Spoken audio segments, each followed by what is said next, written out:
Friends, अपरा एकादशी का व्रत इस वर्ष यानी 2025 में 23 मई दिन शुक्रवार को किया जाएगा।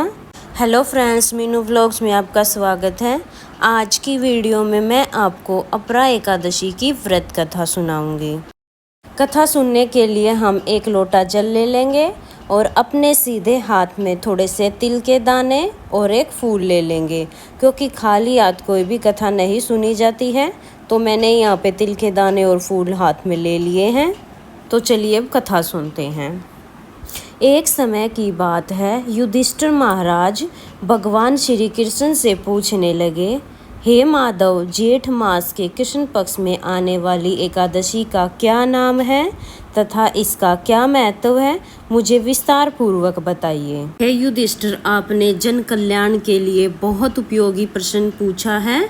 जेठ मास के कृष्ण पक्ष में आने वाली एकादशी का नाम अपरा एकादशी है। यह एकादशी प्रेत योनि में गए हुए जीव आत्मा को मुक्ति प्रदान करती है। इसलिए इस एकादशी के दिन अपने पूर्वजों का ध्यान करते हुए व्रत का पालन करना चाहिए। पुरातन समय में महिध्वज नाम का एक महान राजा राज्य करता था। वो बहुत ही धर्मात्मा था।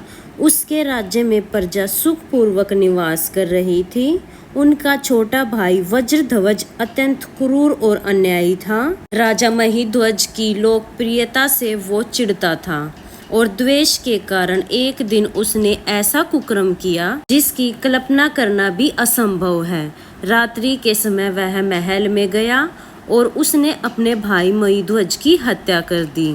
उसके शव को बेरहमी से नगर के बाहर एक पीपल के पेड़ के नीचे गाड़ दिया। इस प्रकार राजा महिध्वज की अकाल मृत्यु होने के कारण राजा को भूत प्रेत की योनि प्राप्त हुई और उसी पेड़ पर वह रहते हुए वह आने जाने वाले लोगों को परेशान करने लगा, इधर उधर भटकने लगा। एक समय ईश्वर की इच्छा से महान ऋषि धौमेय उसी पीपल के पास से गुजर रहे थे। तब उन्हें उस प्रेत के होने का आभास हुआ।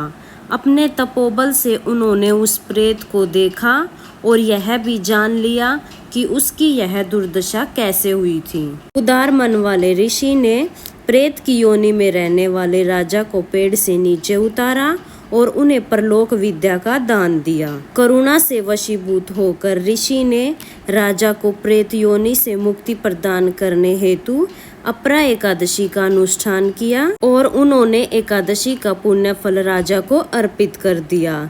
इस पुण्य फल के प्राप्त होते ही राजा महिध्वज प्रेत योनि से मुक्त हो गए और वह ऋषि को धन्यवाद देते हुए दिव्य विमान में विराजमान होकर वैकुंठ को चले गए। कथा को समाप्त करते हुए भगवान श्री कृष्ण कहते हैं, हे युधिष्ठिर, जो भी व्यक्ति अपरा एकादशी का व्रत श्रद्धा और निष्ठा पूर्वक करता है वह असीमित पुण्य संचित करता है। यह एकादशी ब्रह्म हत्या, भ्रूण हत्या, धन संचय के लिए शास्त्रों का अध्ययन, गुरु की निंदा आदि पापों से मुक्ति प्रदान करती है। शास्त्रों में मनुष्य के जीवन में करने योग्य कुछ पुण्य कर्म बताए गए हैं, जैसे कि कार्तिक मास में पुष्कर में स्नान करना, काशी में महाशिवरात्रि का पालन करना, गया में पिंड दान करना, पुष्कर में स्नान करना, माघ मास में प्रयाग में स्नान करना, स्वर्ण का दान देना, भूमि का दान देना आदि। वर्तमान समय में जो मनुष्य यह सभी पुण्य कर्मों को नहीं कर पाते वह इन सभी का फल अपरा एकादशी का व्रत करके और पूजन करके प्राप्त कर सकते हैं।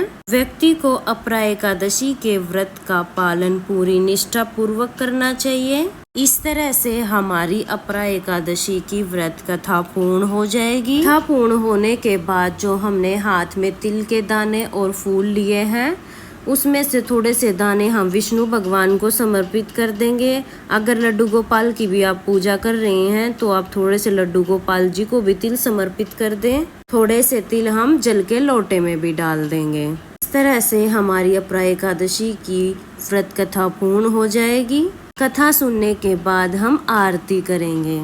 तो फ्रेंड्स, अगर ये वीडियो आपको पसंद आई हो तो वीडियो को लाइक कर देना। और हम महिलाएं घर में तीज त्योहार पूजा पाठ कैसे करती हैं ये देखने के लिए मेरे चैनल को सब्सक्राइब कर लेना। हम मिलेंगे किसी और नई वीडियो में, तब तक के लिए जय हरि विष्णु।